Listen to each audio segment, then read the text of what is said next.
కాళేశ్వరంలో గల గోదావరి త్రివేణి సంగమంలో గల త్రివేణి సంగమం సరస్వతి అంతిపు శిఖరాల ప్రారంభం కాబోతున్న సందర్భంలో ఐటీ మినిస్టర్ దుద్దిల శ్రీధర్ బాబు వీడియోతో మాట్లాడుతూ ఈ నెల 21 నుండి వచ్చే నెల 1వ తారీఖు వరకు పుష్కరాలు జరుగు కావున భక్తులు హైదరాబాద్, మహారాష్ట్ర, ఛత్తీస్గఢ్, ఉత్తరప్రదేశ్ నుంచి భక్తులు అధిక సంఖ్యలో వస్తారు కావున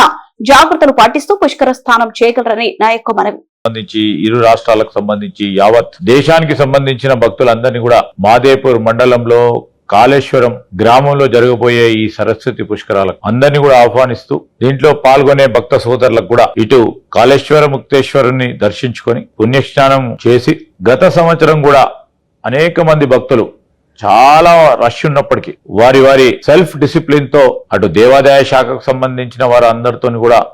సహకరించి డిస్ట్రిక్ట్ అడ్మినిస్ట్రేషన్ తో కూడా సహకరించి చాలా పెద్ద ఎత్తున వారు విజయవంతం చేయడం జరిగింది. మరొక వారు భక్త సోదరులందరూ కూడా ఈ రోజు దేవాదాయ శాఖ ఈ కాళేశ్వర ముక్తేశ్వర స్వామి ఆలయ ప్రాంగణంలో సరస్వతి పుష్కరాలు జరుగుతున్న సందర్భంలో మీరందరూ కూడా సహకరించి మీరందరూ వచ్చి పుణ్యస్నానం చేసి దీన్ని గొప్పగా వైభవంగా నిర్వహించే విధంగా సహకరించాలని మనం అందరం కలిసి విజయవంతంగా దీన్ని ముందుకు తీసుకెళ్లే కార్యక్రమం చేయాలని కోరుతూ మీ అందరి సహకారాన్ని కోరుతా ఉన్నాం.